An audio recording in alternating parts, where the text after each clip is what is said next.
3 or 4 years ago, I was like, there's no way. You cannot put down counters in front of them and they'll be able to decompose the number 5. I couldn't even believe that that was an expectation. Now I'm like, absolutely. We have agreed we're not giving up play.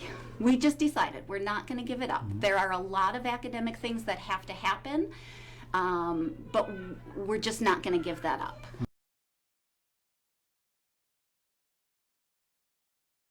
The Common Core has maximized what the kids have to know, and it's eliminated all the fluff. What does every kindergartner need to know by the end of kindergarten to be successful in first grade? We made posters that had those clear, kindergartners will count to, at that time, 30. By the end of kindergarten, they will count to 30. Now we're counting to 100. Even though there's so much rigor and so there's high expectations in the Common Core, students can achieve and can reach mastery of these standards. It's all about, I think, the way that you approach it and the way that you just decide to teach your children what's expected. They had 2 different color buttons and they had to make as many combinations as the buttons. So it's decomposing numbers, basically. And I remember, like, absolutely balking at that. I cannot even imagine putting 2 colored sets of buttons in front of my students and expect them to make combinations of 5. We have taught decomposing numbers the past 6 weeks. Yeah, a month and a half. Just today and yesterday, we started addition stories, and we watched a small video of a real life situation, which the kids absolutely attached to. It was a birthday party. The little girl says, I had 4 balloons at my birthday, and my friend brought 3 balloons, 3 and 4, and my kids just yelled out, that's 7! Because I think that I spent the time coming to understand the core and understand that you can have a high expectation, but it's all about how you teach it.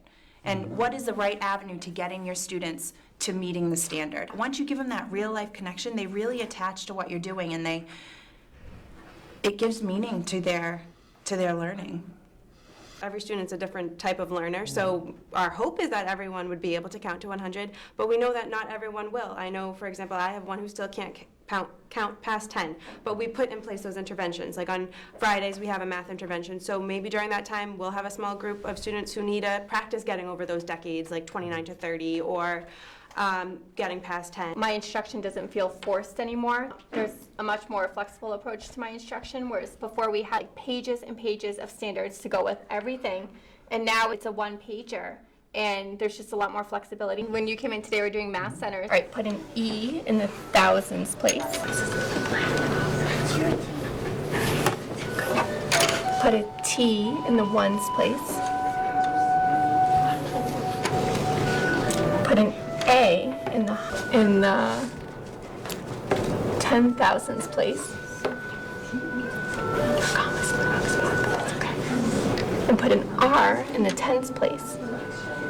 And if you got all your place value spots correct, what word did you spell? All right. And one of the centers is always a game, and then another center is always iPads. So the kids are getting to do the technology with the iPads, and they find that really fun. So I guess building it in a way that the kids don't really think it's play, it's more learning, but it is fun for them. Just being more strategic about.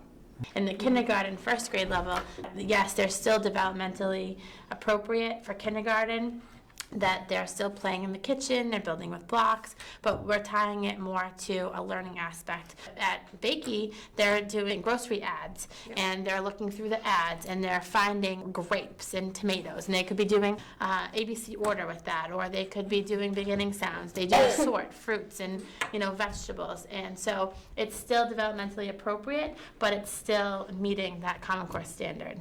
They will play, like they just building blocks. There's 10 lessons in building blocks. The kitchen is the biggest one. They love the kitchen. But even today with the money, they would give me the items in the grocery bag. They would say, this is your change. And they were understanding that concept, and they were giving me the coins and the dollars. And you could see that real life connection, that excitement in play, but that beginning sound, and the students that happened to be there struggle still with that skill, so they thought they were playing. They loved filling the grocery bag as high as they could, and then they have 30 items in there that they have to give me the beginning sound for, and really I'm kind of like slipping in that that phonemic awareness activity, and they're not, they have no idea. They think they're just filling the grocery bag and having a great time, but the lesson was so valuable for those students.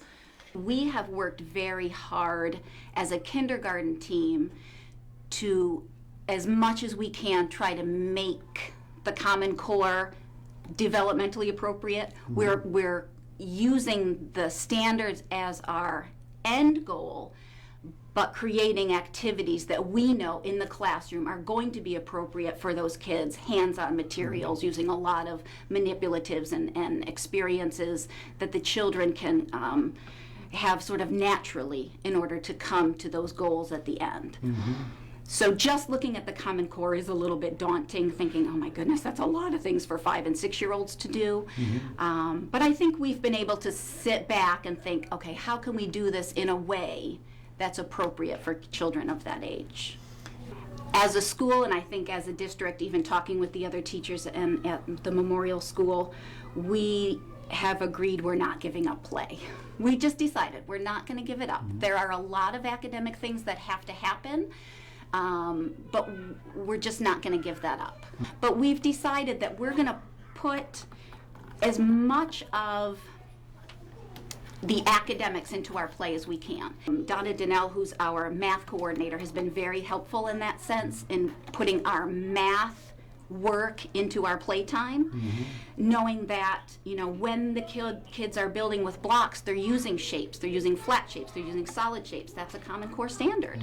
Knowing that they're putting together things in patterns, they're counting things, they're measuring things. One of our play areas in my classroom is weighing and measuring, and the kids see that as part of their playtime. They get to use the scale, and they put their blocks on one side and the powder puffs on the other side, and they see what's heavier. And so we're trying as much as we can to make them feel like they're not necessarily doing academic stuff.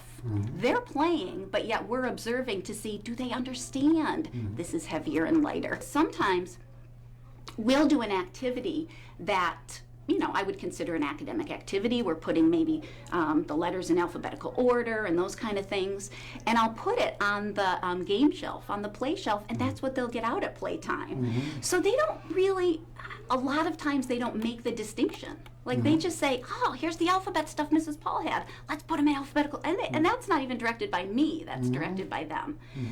So I think it takes a lot of effort on the teacher's part to take that Common Core and say, how can we make this more natural? How can we make it more of something that they will just want to play with? It feels like I'm racing the clock every day. But it's amazing to see these kids doing what is expected, and they are playing, and when they're playing, they're communicating, and they're applying their skills. When we look at the Common Core and we merge that with what our district standards are, we break it down into smaller pieces. So, for instance, there's a standard about composing and decomposing numbers. Okay, so you look at that and you think, okay, in kindergarten, what does that even mean? And when we look at it in our curriculum, you know, it can absolutely make sense for kindergarten. You know, to decompose 5 means you might have 2 blocks and 3 blocks. Okay, well that makes sense. But yes, coming to understand what that language means, okay, what are they actually asking us to teach these children? And when you really look at it, a lot of it is things that we have been teaching them all these years, and maybe it is worded differently. Common Core standards are written as with prompting and support, that they know, the people who wrote the Common Core standards know that, you know, these 5- and 6-year-olds are not going to master these things. They're not going to be independently mastering, you know, fiction and nonfiction, or, as I said, decomposing numbers. They can do that with prompting and support, and that's how they learn. So I feel that having that written into the Common Core lets me believe that the people who wrote that understand that they are going to need, these little students are going to need a lot of support and a lot of prompting through those early years to get to those points.